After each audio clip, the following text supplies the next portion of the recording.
Hello guys and welcome back, and I would like to firstly begin by thanking you all for the continued support. We've reached 900 subscribers and we're on the final push now to 1000, and I really do appreciate the support on the videos. I mean, I really appreciate it regardless, but I feel like growth actually has been really good. And yeah, here we are anyway in the Porsche GT1 for the final time. The same car that we've been in the last two races, but this is the final round and we won the first two races, and this is a must win now to get the full hat trick, win every single race that we've entered. And we've got Lightning behind though, who, as you can see by that first corner, is already all over us. And I must stress actually, Lightning does not in this race have a boost upgrade, and so what that means is that his car has less grip than my car and also THR Rich's. Although, to be honest, you wouldn't know that yet because Lightning has just absolutely nailed Eau Rouge, and he's managed to get a run on us actually. And luckily though, we seem to be just about alongside him enough to just get him back on the brakes coming into this chicane. But I mean, this is a proper race now, and now I'm back into the lead actually after Lightning's brief attack. It was all about getting back into that rhythm. But this is a proper interesting race actually, because Lightning, without his boost upgrade, has a slower car. I mean, there's no two ways about that. He has less grip as a result of in the last race. So not only did his penalty last race, if you've seen it, you'll understand. I mean, there's obviously, I'll put the link to that race in the description. But in that race, Lightning managed to get himself a time penalty, which basically lost him the lead. He managed to pass me, and he got a time penalty. So he lost track position, lost a position, and also in the process of getting that corner cutting penalty, it took away his ability for TX3 to acquire a boost upgrade for all of their drivers, which meant that in effect one corner cut had lost him track position, a position in the race, and also the ability to score well and win in the race following that. And this really brings me back to that whole topic of, I was very wary of the power of this, and so I was trying to drive as cleanly as possible. And so by that I mean I wasn't going to be corner cutting, and I was going to be taking the high risk corners.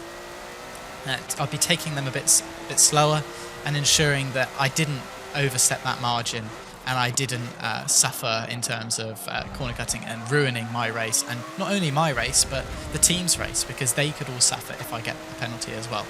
And so it was mainly Blanchimont, which is the fast left-hander that we passed a bit earlier, and this corner here, Eau Rouge, very, very famous indeed because it is so tricky. And you can kind of see that we did ease off a lot coming up there, and that was so that the car wasn't going to try and escape our boundaries of grip and try and corner cut, because sometimes if you take it really quickly, the car can actually lose grip to the point whereby it kind of just slides off.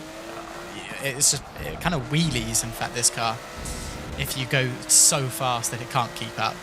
And so I just didn't want to overstep that boundary. I wanted to have this car under my control at all times, so I ensured to not corner cut by taking a few steps back. But Rich, on the other hand, THR Rich in second place, by this point had managed to pass Lightning. And so Rich and I were taking advantage of our grip, and we were now pulling away. But the thing is that Rich was definitely attacking me. He was going to try to attack me for the race victory, as it would be so critical for his team, and at the end of the day that's his job, to acquire that race win. And so I had to understand whether I was going to take a couple of steps back and save my race, make sure I don't corner cut, or whether I push to ensure that Rich never gets close enough. But at the same time, that would be risking getting a corner cutting penalty as well. And so because of the power of the corner cutting penalty, I decided to really try and hone it back, as I've been saying all throughout most of my videos basically. I mean, you're probably all sick and tired of me saying it, but yeah, you'll see just how much I'm easing off, how much I'm braking and just not taking risks. Like, I think that second apex in that chicane was about as close as I got to a corner cut. But to be honest, that was more, that was just, I don't even know what I was doing there, to be honest. It was just a bit dumb. But that lap right there actually was our best lap of the race, mainly because up Eau Rouge we managed to take it pretty well. You'll see on this lap especially, we now started looking at the long game. I saw that I only had a couple laps left, so Rich would not be having too much time left to be making any on-track overtakes, and so we really started backing down in terms of our commitment through these risky corners. And as you can see by the bottom left, Rich has now closed the gap from 1.4 seconds down to 1.1 seconds in only about a sector, in that lap. So it was getting properly close at this point, and I was just being prepared. But as you may have just seen, down at the bottom left, Rich had picked up a 0.75 second penalty, and that was through the chicane that we had just gone through.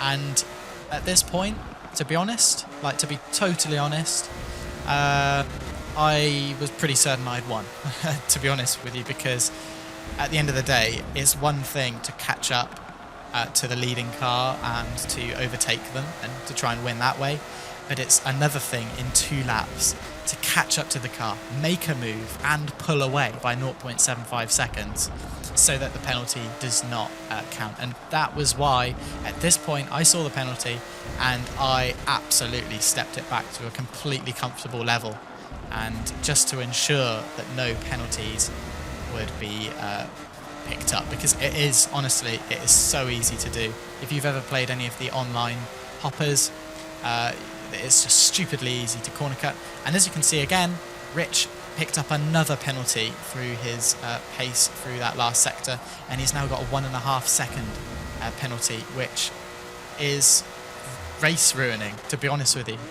And so again, it was quite interesting on the broadcast. Again, I really don't want to sound, by the way, I don't want to sound at all like I'm trying to belittle Rich's performance, because at the end of the day, he did some really good driving, and he does deserve a lot of credit for the speed he was driving with. But on the broadcast, this was seen as one of the most significant battles in many ways of the season, because it was a supposed race fight for the win. But in genuine reality, I know it doesn't sound like I'm being sincere when I say this, but it wasn't, it wasn't, because I had seen the penalties and I was just simply adjusting my driving with respect to that. And so that's why on this lap and next lap, you can see already the gap in terms of between Rich and I is now all the way down at half a second, and even less than that actually. He is still gaining, but again, he's got a lap to overtake me. But even if he overtakes me, if I just sit on his rear bumper, I've still won. It's such a powerful position to be in when there's a car behind you with penalties, or even a car in front of you with penalties, because penalties just don't take into account track position, and track position is a massive part of the game. As I go defensive into this final sector, to be fair, Rich has done a really good job of catching up the gap. I mean, it was upwards of 1.8 seconds about 4 laps ago, and now it's all the way down to 0.2 seconds, and he's basically on our rear bumper. So fair play. And I think at this point it was very much just a battle of mentality. I was just trying to ensure that I was just keeping my cool, really, just planning ahead, just looking at corners like this where I would ease off, get through nice and calmly, and not give in to moments like this where Rich is going to pull to the outside. He's going to go for the move. He has to. He absolutely has to try and get the track position off of me. But I was in such a dominant position there by being on the inside that I could simply brake, hit my normal line, and then shut his line off. And he's now lost time to us there, and I'm back in the strong position. And this is further proof of the power of penalties.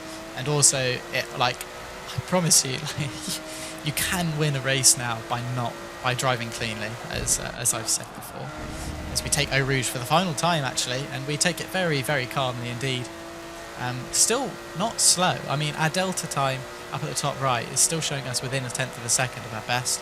So we're still running really good pace here. It's just that there are a couple corners where I was just a bit pooing myself, really, that the car would snap or something like that, which it can. I'd love to show you, actually, maybe I will in another video, some hot laps of these tracks, and you can see just how different it actually is. It's like when you watch qualifying in F1, the pace and the speed of the cars is so much more extreme to get that one lap worth of pace, that it's just a completely different spectacle to the race itself.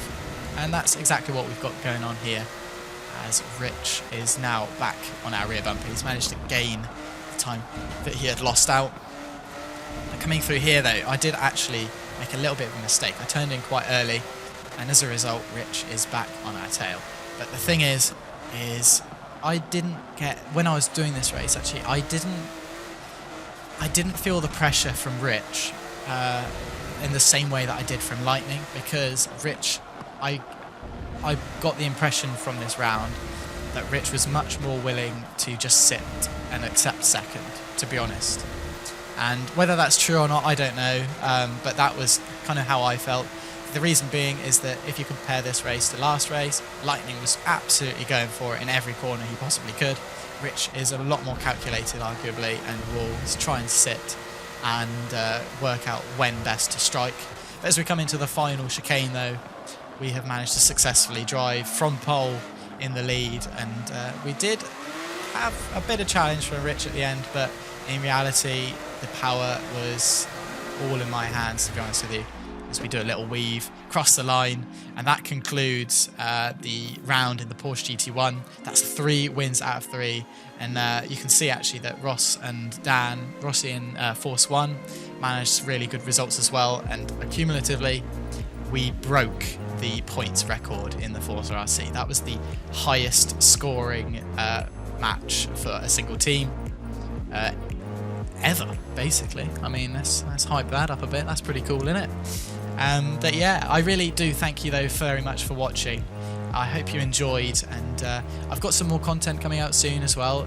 I've got one which will be showing off a little tip, a little trick I have up my sleeve. I'll be sharing that with you, so be sure to subscribe and to stay around for that. But I guarantee that when I show this off, you guys are going to have acquired knowledge that may help you find more pace. But thank you very much for watching.